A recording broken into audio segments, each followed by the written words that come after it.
and shine. Pour yourself a cup of coffee and tune in to Good Morning Aurora.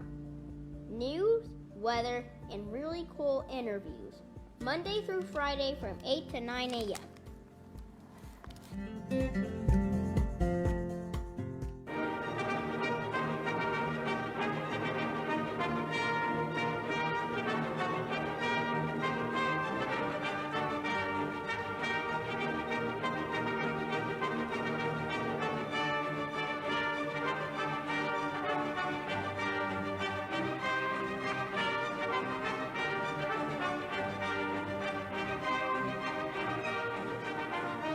Good morning, Aurora. Good morning, Aurora. Good morning, Aurora. The time is 7:59 a.m. You're listening to and watching Good Morning, Aurora, the second largest city's first daily news podcast. I hope that you're all doing well, doing really good this morning. Hope that you had a great weekend. We have a great everything this morning. We got a great guest today. We've got some great stories to tell you guys about. Our guest today is candidate for Congress in Illinois' 11th Congressional District, Mr. Qasim Rashid. How are you, sir? I'm good, brother. How are you? Good to be here. All right. Good to see you. Good to see you. We got a great discussion for you guys today. Now, I know what you're thinking about. Curtis, first of all, we are back live. Oh yeah, I know you missed us on Friday. A couple of you guys sent me a text. Curtis, everything all good? Of course, man. Just had to get the equipment back running right. Now, let's get this weather out the way. So as you guys can see with the weather on your screen, today's high will be 79 degrees, the nighttime high of 66, and Tuesday, Wednesday, and Thursday will be 84 degrees each day. Now, the potential for storms looks like Tuesday in the PM, and then will be with us Wednesday, continuing into Wednesday evening, and then Thursday looks like it'll be a nice, bright, and sunny day, 84 degrees. Saul Olivas, good morning to you as well. Mr. Rashid, how was your weekend? It was brilliant. This is what I love about campaigning, getting to connect with folks. We were at the McHenry County Fair. We were at Halal Fest. And this is the first Halal Fest. Shout out to the Illinois Muslim Chamber of Commerce for setting it up. I think they were expecting 5,000 to 6,000, and I want to say they had like 15,000 people attend. It was wild. It was so well run. And if there's one thing that my people know how to do, it's food. And the food was just amazing. So next year, if you want a good meal, show up to Halal Fest. Okay. And if you can, I'll take a look on Facebook, the Illinois Muslim Chamber of Commerce. Yeah. I'll follow them on Facebook. Yeah, I'd like to go to that. I'm telling you, man, it was brilliant. It was outstanding. We had the turnout, I think, was overwhelming. And the concern was it was raining earlier on. And so at first, folks didn't show up. But then as soon as, in fact, the rain hadn't even dissipated and people started to come in just droves. And then once the rain left and you had this cool breeze blowing, it was a good weekend. Nice. It was a good weekend. And how has your campaign how's your run been for Congress? What's that been like? It's been beautiful. Okay. It's been a powerful experience. Look, my background is a civil rights lawyer. I grew up in this district. My wife, Aisha, is the one who convinced me to go to law school. And the one smart thing I ever did in life was listen to her. And I maintained that. And we went to Virginia for law school, where I dove in deep into women's rights, racial justice initiatives, working with people who are incarcerated, training law enforcement on Fourth Amendment right to privacy protections. And I even ran for office out there after the Muslim ban because, you can't sit idle when your kids are asking you, do we need to leave the country? Right. After the 2020 election, we decided to come home to be closer to family, and I'm glad I did come home when I did. My mother passed away just a few months ago. And that conviction to want to continue to serve and transform the advocacy for people who have been underrepresented or marginalized and build it into better policy, right? Because as an advocate, you can support an individual person. As a policymaker, you can make sure that they're not harmed in the first place. You can build a better system that upholds justice. And that's how we've been running this campaign, that we are here not because we're funded by corporate interests. We don't take any corporate money. Not a single red cent of corporate money is entering our accounts. I'm here not because I want some accolade or because I want some prestige. I'm here because I've worked in the space for 15 years. I grew up in Section 8 housing. I grew up on food stamps. I grew up working since I was 15 years old to make ends meet. So I understand that struggle firsthand. And the rage that I feel, and that's the right word for it, is that 25 years later, as I look around, the wealth and income inequality in this country is worse than it was back when I was growing up. We look at the climate crisis. We knew back then. We're about the same age. In 2000, we remember the presidential election, Al Gore talking about the climate crisis. I do. And it's worse now than it was back then. We haven't been able to see the sun the last 4 weeks because of these wildfires caused by climate change blocking out the sun. And I can go on and on. The opioid crisis has quadrupled. And so when we talk on the campaign trail about what issues matter to us, I'm not speaking from a position of theory or hypotheses or here's what I think the crystal ball is telling me. These are struggles I've experienced myself, and these are struggles that I've worked with thousands of people to help them get out of those struggling situations to a place of justice, of equity, of basic human dignity. And sharing that message on the campaign trail has been met with open arms. People are excited, people are engaged across the political spectrum, across the racial spectrum, the gender spectrum. People are paying attention, and I think they're ready for someone from the district who has lived by example and can back up his words with actions. How big is the district, and what other towns are in the district? It's a very large gerrymandered district. It was designed this way by the incumbent and the powers that be. It starts all the way down in Lamont, comes up through Bolingbrook, Naperville, Aurora, and then goes up through Kane County and McHenry County. It goes as far west as Belvedere, and as far north and east as the top of McHenry County.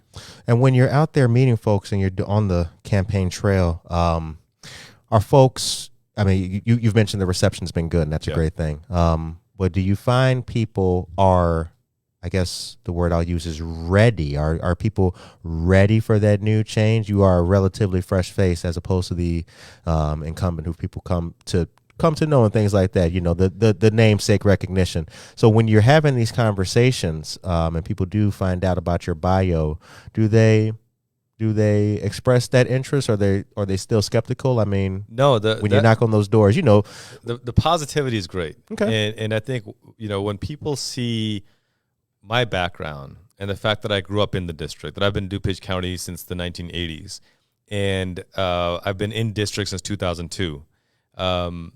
When people see that and they understand that the struggles that they're experiencing are the struggles I experienced as well, and when they see this clear contrast between me and my opponent, they understand that this is not an ego campaign. This is a values campaign. And I actually met with the incumbent a couple of days ago at Halal Fest, no less, and my statement to him was very clear. I said, look, I understand there's natural tension because we're both running for the same nomination, the Democratic nomination of the 11th district. But I want to be clear, and I want to be on the record, and I'm saying this on live camera as well, that we're going to run a campaign on the values. I'm not going to mudsling. I think he's a genuinely nice guy. I mean, I'm not going to sit here and malign his character or his integrity. I think that would be silly, and I think that's one reason people are done with politics, because there's this name calling and mudslinging, and meanwhile, I can't put food on the table, and you're sitting here name calling. So I said to him very directly to his face that, look, I respect you as a human being. I vehemently disagree with you on some of your votes and policies, and my commitment to you is I'm going to strictly focus on the votes and the policies. Right. And I said I want reciprocity as well. I'm an American Muslim immigrant, proudly, and my brother's a U.S. Marine, a veteran, and we love our country. We're here and proud Americans because we chose to be proud Americans. Right. And I hope that in the reciprocity aspect of it, if you critique me, it's on my policies and on my stances. You and I hope your allies should not delve into Islamophobic rhetoric, dog whistle racism. And to his credit, he said that he's not going to do that either, and I respect that and appreciate that about him too. Right. I want to read from your campaign press release. These three things I really like and want to talk about in more detail. So, at a time of immense wealth and income inequality, catastrophic climate change, and attacks on our foundational rights, Qasim is running to bring his decades of experience of public service and human rights advocacy to Congress to ensure every resident of the 11th district has equal access to justice. So, the catastrophic climate change. What can we do? What can be done on the local level, and how will you help with that? I think there's a number of things we can do. Okay. And the scientists have been sounding the alarm on this thing for decades. One of the fundamental problems with our politics right now is corporate money in politics. and as divisive as our country is, as divided as our country is, I should say, with Republicans and Democrats sometimes living in alternate universes, the one thing that we largely agree upon, the polling shows that 85 to 90% of Americans agree, get corporate money out of politics. That has no place in politics. And these fossil fuel companies, who are the leading drivers of climate change, who have known since the 1960s and 70s, as internal memos show, that, hey, this is going to cause climate change. This is going to cause changes in weather patterns, in ocean patterns, in hurricanes. They've known this for decades. They are the leading drivers of climate change. And so nip the problem in the bud first. Stop letting them influence politics. Stop letting them influence policy. Because at the end of the day, if they're dictating policy, they're doing it on one factor alone. What's going to maximize wealth for them?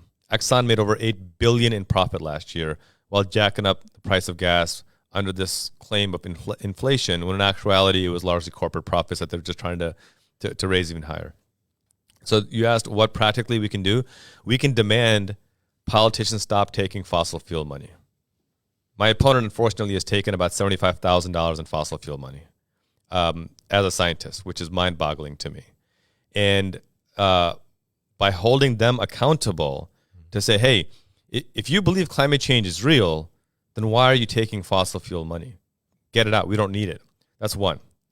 Two, we need to recognize that shifting our economy to a greener economy is not just a climate justice issue. It's also a racial justice issue. It's also an economic justice issue.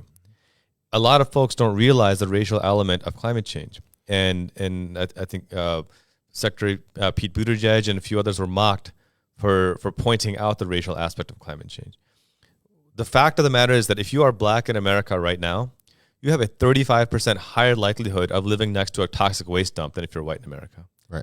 If you're Latino in America, you have about a 20% higher chance of living next to a toxic waste dump. We all remember the Dakota Access Pipeline from a couple of years ago, going through sacred Native American lands. And people are like, well, what's the big deal?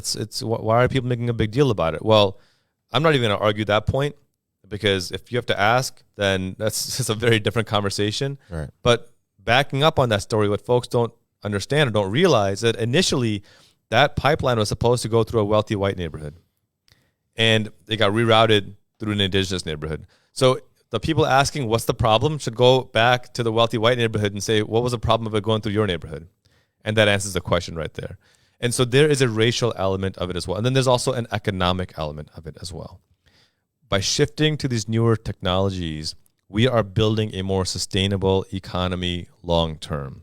These newer technologies, whether it's battery creation, whether it's hydrogen fuel cell, whether it is wind, solar, renewables, these jobs pay $75,000, $80,000, $100,000, $125,000 a year, and they're sustainable long term. So when we talk about meaningful climate justice, it requires on a local level for us to be engaged and involved. And I've said this a million times before, and I will always say this: vote for the person that you think is best qualified for the job, and then haunt their dreams.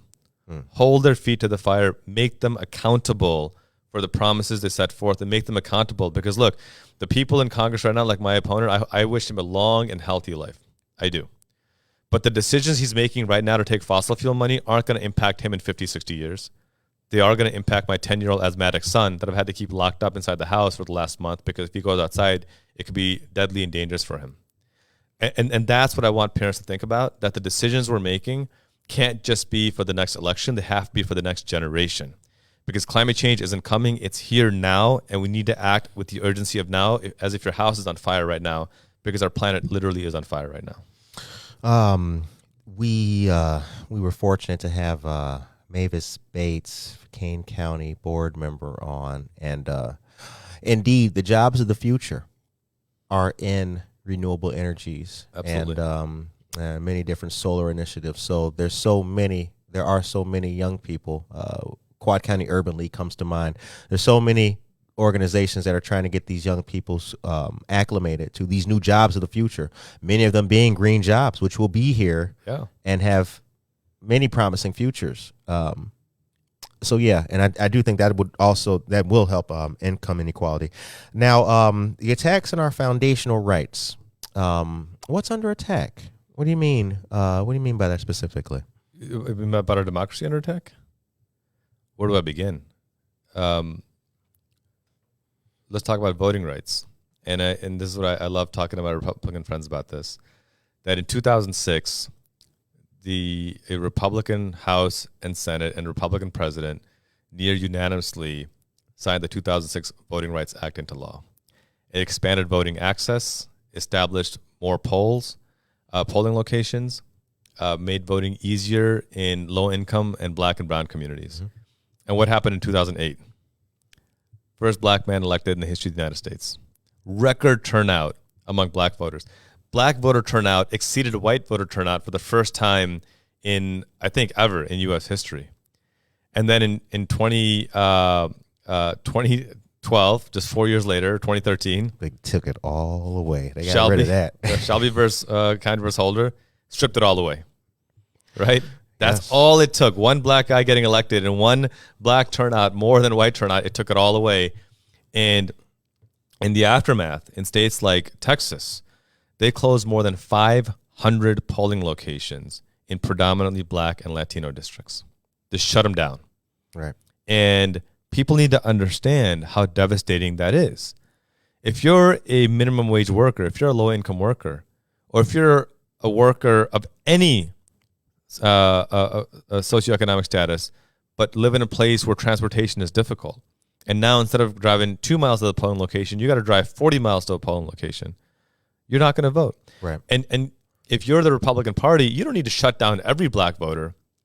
You just need to shut down 2 or 3%. Now that's how close these elections are. Right. Now that's on the national level. Is that happening in the 11th congressional district? Is that something that's a worry? We are fortunate in Illinois that we have a governor like J.B. Pritzker. We are fortunate that we have Democratic majorities, and the goal of the Democratic Party is to expand voter access to all U.S. citizens, to all eligible voters. Right. And the policies put forth, mail-in ballot voting, early voting, makes that easier. Right. It shouldn't be easier to vote for American Idol than it is to vote for our democracy. Right. And the idea put forth is if you want a stronger country, you do so by getting more people involved and engaged in the civic process. And so the answer to your question is, while in the 11th district, we're fortunate to have the benefit of a state that sees voting as a strength, not a weakness. Sure. We need to understand that we don't live on an island. We're part of a larger country that has seen hundreds of voter suppression bills enacted throughout the country.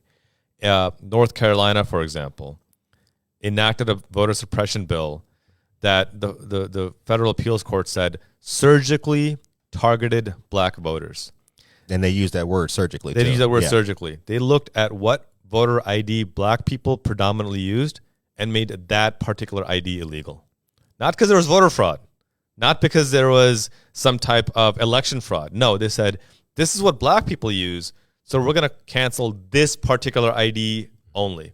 And fortunately, it was overturned. But that's what we're facing right now. And that's happening around the country. And in a country where you have a Senate that is not determined on population, but is determined on land. The Senate represents land, not people. We got to be clear about that. That's why it was designed.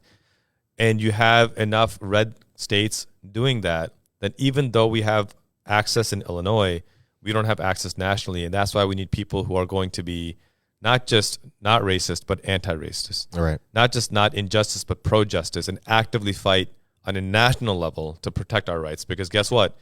Even if we have rights here locally, if they're stripped away nationally, like Roe v. Wade, it's going to impact us locally as well. Absolutely. Don't just be there, be engaged. Exactly right. Gonzalez Uzdivia, good morning to you. Saul Olivas, Jennifer Ryan Mayton, Valerie Trainham, Norma Peterson, and Aisha Saxon. Good morning to all of you wonderful, beautiful people. As mentioned, we are back live. I know you guys missed us on Thursday and Friday last week. Well, Thursday for Buenos Dias, Aurora, but we are back. Tracy Duran's here. Good morning. So is Michael Calderon. I want to read a little more, and this is where I want to get into your work as a human rights lawyer. Definitely. So, well, first of all, let me just read. So over the past 15 years, Qasim has worked tirelessly in human rights law to support survivors of domestic and sexual violence, advocate for immigrants and refugees, mentor incarcerated citizens, lead nonprofit organizations, and represent low-income communities. Tell me what you've learned doing that work that makes you an effective candidate for Congress. The human condition, regardless of race, religion, color, creed, gender identity, it's the same condition. Okay. Everything that we see that differentiates us is not a cause of fear or hate. It's a cause of celebration. We should recognize the diversity amongst each other and celebrate that. But the fundamental issues, food, water, shelter, healthcare, education, clothing, these 6 things impact all of us the same way. I've talked to folks on the left side of the political aisle. I've talked to folks on the far right side of the political aisle. And at the core, they want their children to be safe. They want to have food on the table. They want them to go to good schools. They want to live in a safe environment. And I think so often we allow culture wars to impact our ability to recognize the humanity in one another. When I'm representing survivors of domestic and sexual violence, I can tell you my clients have been Christian, Muslim, Jewish, atheist, Hindu, across the spectrum.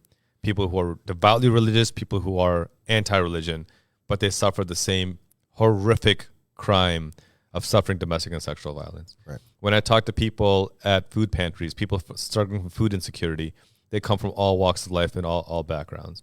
And so for me, the way it's informed my advocacy is to recognize that the standard has to be justice. It has to be absolute justice in everything we do. Now, I'm running as a Democrat proudly because I believe the Democratic Party is closer to justice. But that doesn't mean that I think the Democratic Party is above reproach. Sure. Based on the fact that I'm running against an incumbent Democrat who I think, while he's a nice guy, has not upheld justice in the values that we need at this moment in time in our country's history. And I've also learned the beauty of humanity in this space, the resilience of humanity in this space, that despite these obstacles we face, we can overcome them. I'm reminded often of a quote of James Baldwin, the late, great James Baldwin, where he writes in The Fire Next Time, when he talks about the work that needs to be done to uphold a sense of justice and equity for all people. And he says, I know that which I'm asking you is impossible. He doesn't say seems impossible. He goes, I know that which I'm asking you is impossible. But when you look at the spectacle of human history in general and of the Negro history in particular, you are emboldened, for it testifies to nothing less than the perpetual achievement of the impossible, because the impossible is the least that we can demand. And so what I've discovered, and whether it's traveling overseas to Turkey after the earthquake earlier this year, or to Mali to help lay foundation stones for new schools and hospitals, or to Guatemala to help build a hospital for maternal health care, is globally, nationally, and locally, we all want these same fundamental tools and rights of access to justice. And I see my view as a candidate and hopeful future congressperson to have that as my North Star, that what is going to be the call to absolute justice to ensure every person has equal rights, equal access, and equal human dignity under the law. What's the first thing what's the most glaring thing that the 11th congressional district needs? What's the number one thing it needs? Economic justice. Okay. At its core, I think everything else comes from economic justice. Okay. If people can't put food on the table, don't talk to me about anything else. People need foundational economic justice. And the fact that wealth and income inequality is worse now than it was 25 years ago is an insult. It should be an outrage to everyone. Small businesses need support. I don't understand why small businesses are paying the same tax rate as billionaire corporations, or in some cases a higher tax rate than billionaire corporations. Well, I understand why. It's because the billionaire corporations can lobby politicians to write tax law that benefits them while small businesses get left out in the cold. I don't understand why we're taxing food and medicine, or for women, period products. These are necessities for human sustainment. Why are we taxing a necessity? You know, my 10-year-old is the sweetest kid in the world. When he was about 6 or 7, my children's book came out. And in the children's book, there's a scene where they're going to a soup kitchen. And he didn't understand what a soup kitchen was. And I said, well, there's people who don't have enough food. and soup kitchens are ways to ensure they can have access to some food so they don't starve. And he said, but Abu, I don't understand. Don't people need food to live? And I said, well, yeah, of course. He goes, then why isn't food free? He goes, what you're telling me is that there are people starving to death, not because we don't have enough food, but because we're just not giving it to them. Why would we do that? And he's try explaining this to a 6 or 7-year-old kid, right? That why aren't we just giving food to people who are struggling? And as someone who grew up on food stamps myself, trust me, I know that struggle. I know that pain. And I know that humiliation. For a long time, I didn't even want to talk about it because I was embarrassed until I realized that poverty isn't a life choice. We can't allow systems to perpetuate it that make it a life sentence. So yeah, economic justice is the core of our campaign. Everything stems from that. No, kids are smarter than we think. I remember my son was maybe around 8 or 9 or something like that, and we were passing by people passing out food for Thanksgiving. And he was like, what are they doing? I was like, just giving away some free food to folks. He was like, it's free? I was like, yeah. He was like, how come some places charge and these guys are free? I was like, well, some people can't afford to have a meal, so these guys step up and make sure that people can, get a plate of food. And it blew his mind. Yeah. It blew his mind that, like, over here you got to pay, but some people can't pay. Yeah. So some people will give you food for free because people are going hungry. And then he started seeing scenery made a lot more sense to him. That's now. Right. He started seeing the people sitting there and people who are I work in housing, so it's really important to me. The whole dynamic of a person's experience is really poignant. Absolutely. But you did a lot of your work pro bono as well. I do. Yeah. Why? Again, access to justice shouldn't be based on the size of your bank account. Fundamentally, that's what it's all about. Look, a significant number of the folks that I represented and represent are pro bono or at a reduced rate. And at the end of the day, I remember my very first client I ever had. It was a young woman who was an immigrant and was suffering horrific domestic abuse. And the domestic abuse wasn't just physical, it was also financial. Her spouse refused to give her any money, any means, and had threatened that if you report anything, I'm gonna get you deported. Back to I won't. And if I had gone to her and said, hey, I'll help you if you pay me X amount of money, where's that money going to come from? If I had said that your access to justice is this many dollars away, that you have no access of getting to, then she has no access to justice. And so part of why I wanted to be involved in that case and why I've taken on hundreds such pro bono cases since then is because at the end of the day, I've been fortunate enough, I've been blessed enough to have developed a specialty, have a license to practice law, and the skill set and the mentors to get me to where I am today.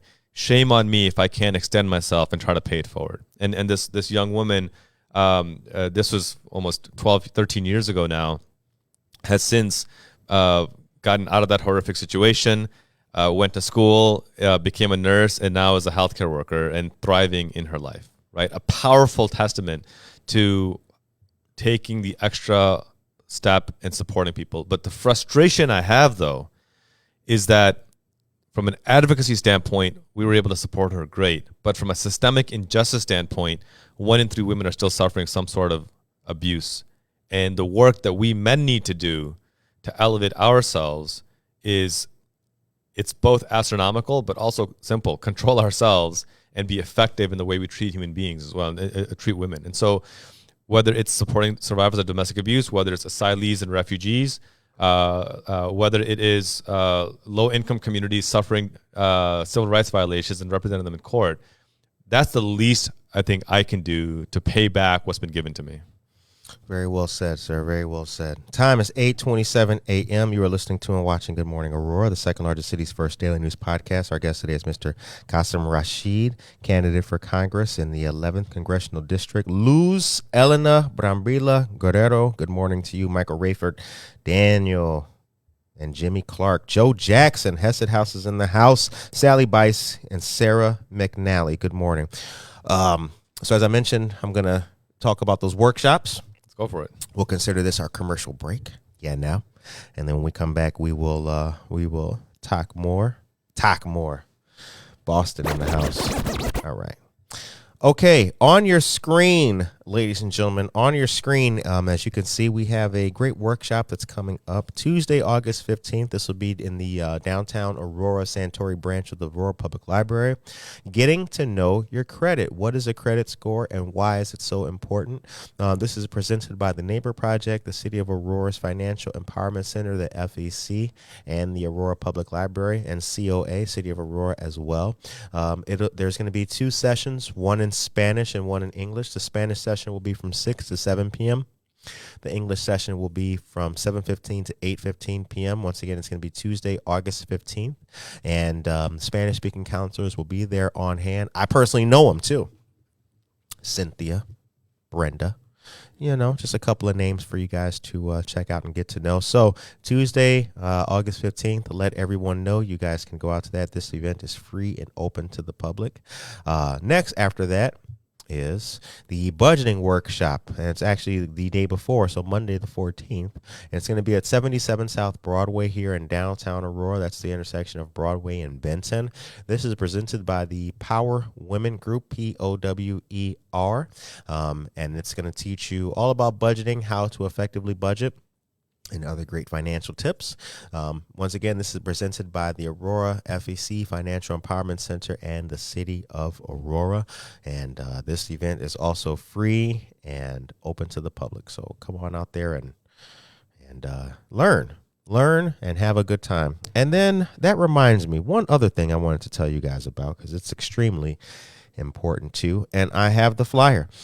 So the 17th, Good Morning Aurora is having our next conversation with our law enforcement partners and friends of the Kane County State's Attorney's Office, and the monthly conversation will be about problem-solving courts. So save the date. It's going to be Thursday, August 17th from 6 to 7 p.m.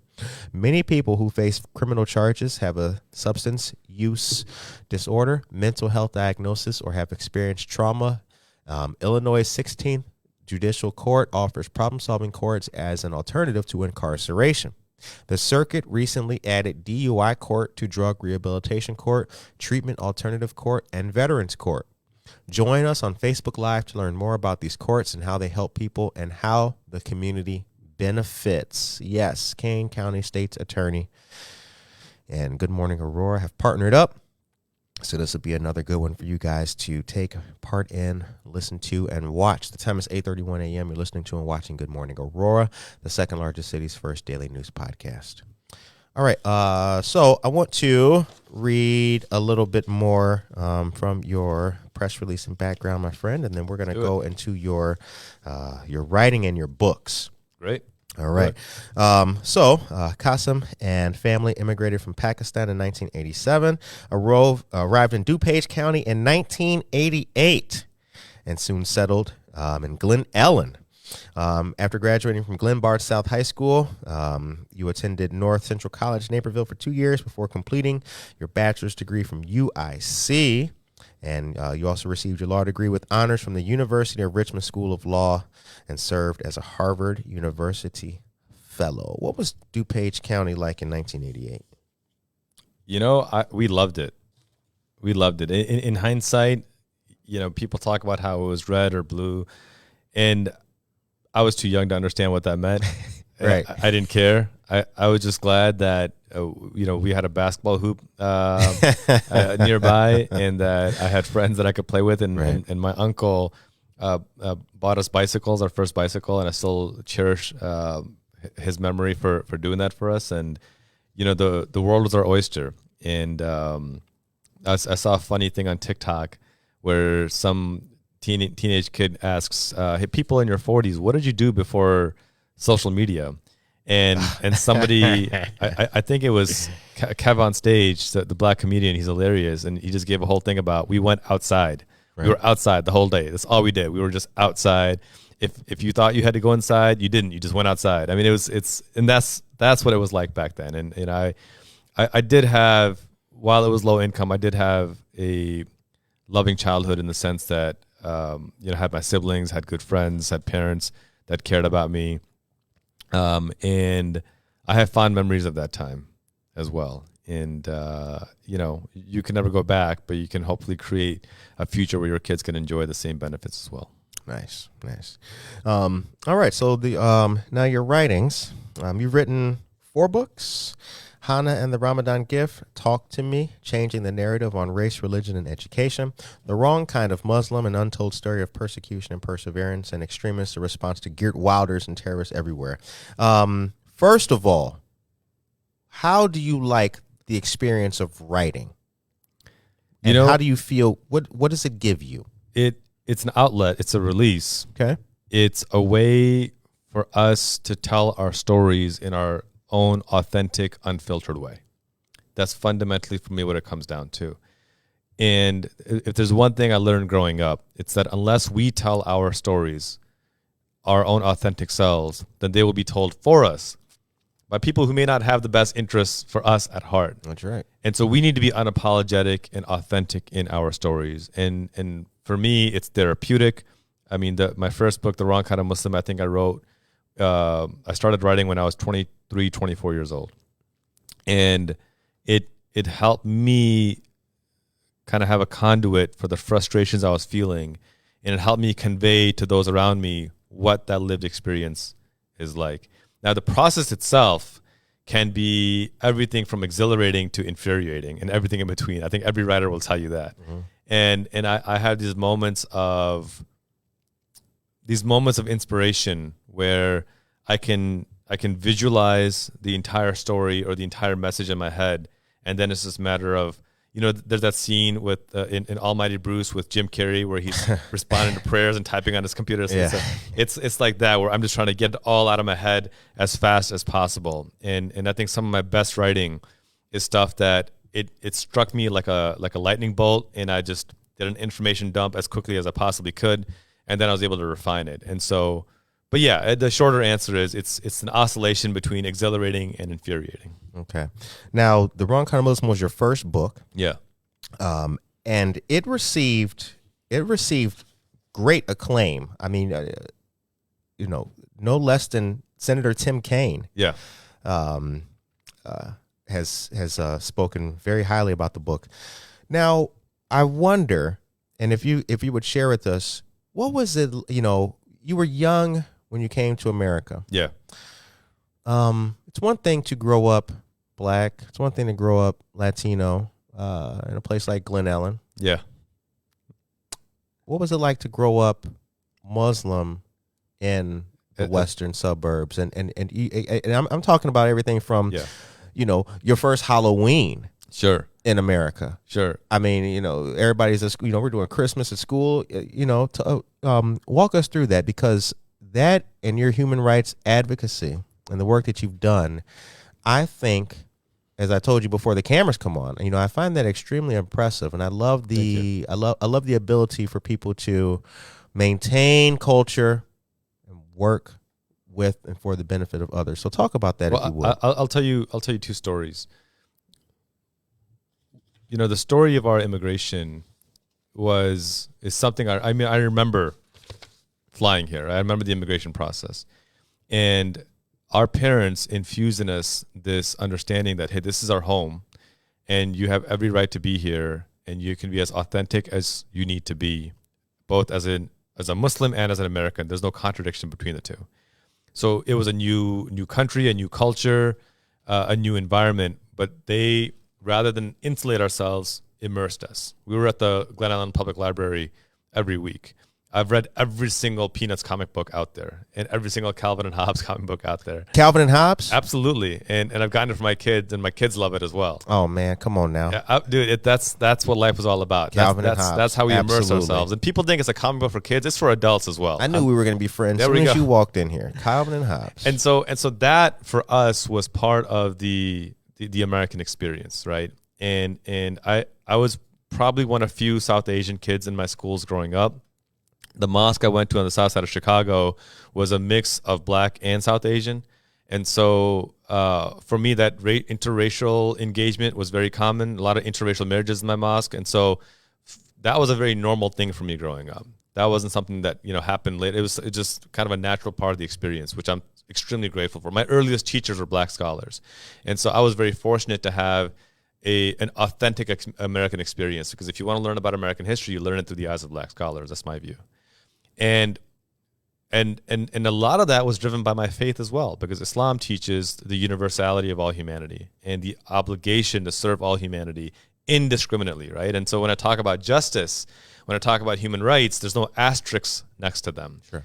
And I think, the two stories I'll tell that really kind of resonated with me on a deep and intimate level, and do to this day, was I remember, and I write about this in my book, Talk to Me. I remember in elementary school, there was a new kid in school, and I was a new kid because there was a district change. And then a few months later, this new kid comes. Suddenly, all the attention shifts to the newest new kid, right? You know how it is. Everybody remembers being the new kid or having a new kid come in. And we're all talking to him, and I'm kind of sitting at a distance observing the conversation. And they ask him, "What'd you get for Christmas?" And he goes, "Well, I didn't get anything. I'm Jewish. We don't celebrate Christmas." And the kid said, "Oh, he's a Jewish kid." And they, like it was repelling something. They all walked away immediately. Like there's something wrong with them. Now, I'm like 8, 9 years old. I've never met a Jewish kid in my life because I grew up, 5, 6 years in Pakistan. I've only been here for a couple of years. And so I go home and I ask my dad, I'm like, "Hey, is there something wrong with being friends with a Jewish kid?" And now this could have been a moment where he could have said something nasty, said something bigoted, as parents are wont to, or elderly people are wont to, right, about the others. And he said the exact opposite. He goes, "Absolutely not. Tell me what happened." I told him the story, and he said, "Here's what you're going to do tomorrow. You're going to go find this kid, and you're going to ask him to play at recess." And so it was a cool experience because you had the one Muslim kid and one Jewish kid playing at recess the rest of the school year. So that was a formative experience in my mind of, you treat people with compassion based on their humanity, not based on their religion or identity. You recognize and celebrate that diversity. The second formative experience I had as well, and this really goes back into this current story of why I'm so adamant in telling our story, is I remember coming home from some family event or dinner somewhere, and people under 30 are probably too young to remember this, but there used to be these things called answering machines. That you came home and you pressed a button and it said, "You have 7 messages," and you had to listen to your messages. And it was a tape too. It was a tape. It was a cassette tape, which Google that if you don't know what that is. And my father hit play, and the very first message was just this monsoon of Islamophobic and racist stuff. Sand, N-word, camel jockey, go back where you came from, towelhead. And it was somebody who said, "This is a Christian country. We don't want you here. Get out." My father is a theologian. He's a professor. He's retired now of Islamic theology, and he was an imam at the local mosque.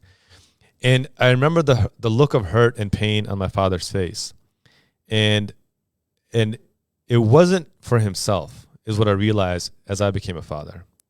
It was for the recognition that his 8-year-old son had to hear this, and what kind of a future is he going to have in this kind of environment. And so his response to that was to double down and say, we're going to be authentic in our faith, and we're going to be authentic in our engagement in the community. Everything from soup kitchens to highway cleanups to being involved in the library to being involved in school sports. There was no timidness in that space to be your full authentic self. And so for me now, 3-4 years ago, I found myself sitting in a federal court testifying against a man who wanted to kill me for my faith and kill my children for their faith. And so for me, coming 30 years later and experiencing the same thing that my father experienced back in the late 80s, early 90s, is a reminder of how much more work we have to do, and how critical it is that we are there for not just our children now, but for our next generation as well. So you asked, what was that experience like? It was overwhelmingly positive, but there absolutely were painful barbs that I can't ignore, that are kind of persisting, and that until and unless we stand together as humanity on these principles of justice, we're not going to be able to undermine and undo. And I think we can and will once we recognize the humanity in one another, as I started my comments with. 8:42 is the time. It's Monday. Good morning, everybody out there. Emily, good morning to you. Shout out to Zenloft Wellness Center, 6 South Stope Avenue. Go there to do many things. Yoga, get your spiritual, read books, do all kinds. They have great tea. It's a great place, and Emily's fantastic. She does massages as well, so release your everything that's holding you back there. Question, and this is it's also about writing and things like that. Do you and actually that takes me to your other book. Excuse me, real quick. Talk to me, changing the narrative on race, religion, and education. Besides the work that you do with human rights advocacy and everything, do you speak to people? Maybe they're students or other groups. Do you speak to them on race, religion, education, and helping change some of those narratives and things like that? Do you take your book work outside of just the literary? Absolutely. No, I so the work I do with nonprofits and the work I do in public speaking speaks to this a lot. And so, I've already spoken at a bunch of places earlier this year. I'll be speaking at a couple of major conferences later this year as well on this issue. And I think it's important, right, to kind of be out there. I think so too. And really put your. I was in Akron, Ohio earlier this year, talking about the importance of recognizing the racial injustices we face and how we can be anti-racist, how we can play an active role in rectifying these issues. And same with the nonprofits that I work with. I sit on the board of several nonprofit organizations for reproductive health access, for ending the arms trade and having more justice in our military, for disaster relief and humanitarian aid to ensure we can build better schools, hospitals, provide eye surgeries. At the end of the day, my mantra, and this is one of my favorite quotes by Muhammad Ali, the greatest, where he said, service to others is the rent you pay for your time here on earth. And so in speaking to young people and speaking publicly about this stuff, it really is, how do I ensure that when my time comes, and it will come, comes for all of us, when my time comes, I can be confident that I gave my all and I gave my best to serve my community around me. And that's, I think, all any of us can be asked to do. Do you have any events coming up? We do. Campaign news. Go to our website, QasimRashid.com, QasimRashid.com. We've got an events page on there. We have regular coffee with Qasim events. We've had a bunch at Endiro Coffee right here in Aurora. We're going to have a bunch more as well. And come through and let's have a conversation and a cup of coffee on me, I promise. All right. Endiro, good place. It's great. Yeah. Shout out to Cody who gave me this hoodie. I'm wearing this hoodie because it does get cold in here. I think we're going to be at that's a beautiful hoodie. I might have to swipe one as well. We're going to be at Endiro this Thursday at 5:45 p.m. This Thursday, 5:45 p.m. Endiro Coffee. That's right. All right, coffee with Qasim. That's right. All right. So, polling, how do you feel your chances are? How you feeling? Look, I wouldn't be in this race if I didn't think we were going to win it. I think that's what, I ran cross country and track growing up, and you walked into a race expecting to win. You don't run for second place. You run to win, right? And if you're running for second place, then why even bother being in the race in the first place? And so we're running to win this. We think that we have the values, we have the messaging, we have the experience, we have the proven model to win this. And it's going to be a matter of building a coalition of people who care about these issues on an intimate level. This race really fundamentally is about two visions for the future of this district and the future vision of our country. Do we want a politics funded by billionaire corporations, funded by people who are beholden to what the billionaire corporations want them to do? Or do we want a future of someone who's lived in the trenches, grew up low income, has worked with low income communities his entire life, and now is running a 100% people funded campaign on these values that we all care about? That's really the future. I mean, if you're happy with the status quo, if you're happy with someone being funded by big pharma during an opioid crisis, by the fossil fuel companies during a climate crisis, by hedge fund and housing companies during a housing crisis, by universities during a university tuition crisis, if you're happy with someone who continues to vote down our civil rights and civil liberties, then maybe we're not the right campaign. But I'm willing to bet that every person out there agrees we need to tackle the climate crisis. We need to tackle the opioid crisis. We need to have banks be regulated, not deregulated. We need to ensure housing is affordable, not exponentially increasing. We need to ensure that we have humane immigration policies. This is the work I've been doing for the last 15 years as an advocate, and I've got proven results to show for it. Come out to one of our events, have a conversation with me. Don't vote for me simply because I'm asking for your vote. Make me earn that vote. Hold me accountable. Hold my feet to the fire, because that's what a public servant should be willing to do. And I think if we run that campaign with a sense of justice and meaningful compassion, and when I say meaningful compassion, I don't just mean lip service. I mean compassion through action. If you have love for somebody, it's not a word, it's an action. Let me show you the work we've been doing, and then show you the work that we will do. And I promise you that at the end of the day, casting a vote for us will be casting a vote for someone that you can actually believe in based on the work we've accomplished, not just the lesser of two evils. If anyone is interested in your human rights work and advocacy, where can they find more information? You can go to our website at QasimRashid.com, and we will respond very, very quickly. I'm at Qasim Rashid on social media. Send me a DM. Me or someone from my team will respond pretty quickly. Okay.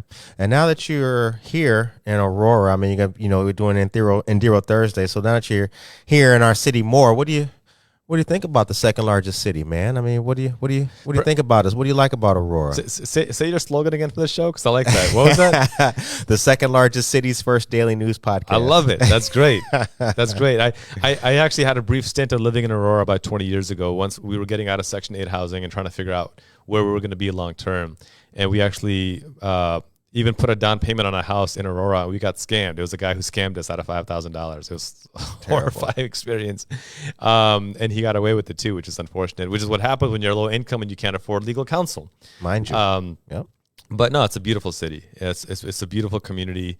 It's a diverse, vibrant community, a thriving Black community, thriving Latino community. And I think it's a reflection it's a reflection of, I think it's like a microcosm of Illinois, which is great. And I think the potential here is really through the roof. We've got some great local elected leaders in Barbara Hernandez, in Karina Villa. It's exciting to see, representative leadership. Mm-hmm. I have a great quote by a friend of mine who's an author, Mary Robinette, who says that it's not diversity for the sake of diversity. It's representation for the sake of reality. Right. And when you have people like Karina and Barbara representing, I think it's representative for the sake of the reality of this community. So, and now I've had the pleasure of meeting you, Curtis. So it's exciting to see. Same here, man. Nice to meet you. Yeah, it's exciting. Thank you. It's exciting to see young people take ownership, take the lead, and really build a narrative of compassion and justice. That gives me hope for the future of our community and of our country. Absolutely. Yeah. We try to live up to that famous quote, be the change that you want to see Absolutely. In the world. That's it. All right. Time is 8:51 a.m. So, your website is in the chat. Thank you very much for that. That's awesome. Alejandra, good morning to you. You're going to be at Enduro Coffee on Thursday. Yes. What time again? 5:45. 5:45 p.m. for a meet and greet. So come on out there, free and open to the public. That's right. Man, these books though. That's another time. We'll save that for another time. We'll say that for here's the one ask I have of folks. Yep. Is that at the end of the day, we get the leaders that we vote for or don't vote for. And I know there is frustration out there that my vote doesn't count, that my vote doesn't matter. And the fact of the matter is that whether you think your vote counts or doesn't, you're right. If you think it doesn't count and you don't vote, then you're right. It doesn't count. It doesn't matter because you're not contributing. If you think it does count, then it absolutely does, and it absolutely doesn't matter. I remember during the George Floyd protests, I was out on the streets marching, and I spoke at a whole bunch of them. And I was arguably harsh in my comments. And I said to folks that if you're out here marching, but you're not voting, then your marching literally means nothing. Because at the end of the day, we need you to take that anger and that passion and that fire and bring it to the polls to bring about meaningful accountability. Because every person who's a citizen here needs to vote. They need to be engaged. They need to be involved because this is your country. You own this country. And this is the way you can make sure that your voice not just is heard, but that it matters and that it is undeniable. And so take that fire and passion, find 10 people who haven't voted before, get them registered, and make sure they vote. And I promise you, and I assure you, this is my eternal optimism in this country and the beauty of this country. After everything that we've overcome in this country, whether it was overcoming building our independence, winning the Civil War, establishing the Civil Rights Amendments, reestablishing the Civil Rights Amendments in 1964, because people forget that they were passed in 1875 and they were repealed, reestablishing them in 1964, passing the ADA, which my opponent voted to strip down, and continuing to build equal justice for women, for immigrants, for people of color, for the LGBTQ community. The fight is ongoing, and it will only be successful if we stay engaged. Every generation has to be engaged on their own intimate and personal level, and this is this generation's call. So my only ask is, don't lose hope, don't be apathetic, recognize that this is our country, and we have the power to take it back by voting, not through violence, not through anger, not through burning anything down, as folks on the right are trying to do, but by leading with justice and compassion. Come see us at Indiro. I'll buy you a cup of coffee, and I'll try to earn your vote there. Now, typically the show ends on a positive note, so we ask the guests for their message of the day. That sounded like the message of the day right there. That was it. That was it. Inadvertently, that was it. Well, Mr. Rashid, we appreciate your time very much here on the show today. We do. Once again, your event is going to be at Indiro Coffee this Thursday, free and open to the public. So please, folks, come out. Also, your website is in the chat for anyone. So check that information out as well. Daniel Calderon, enjoy the rest of your day as well.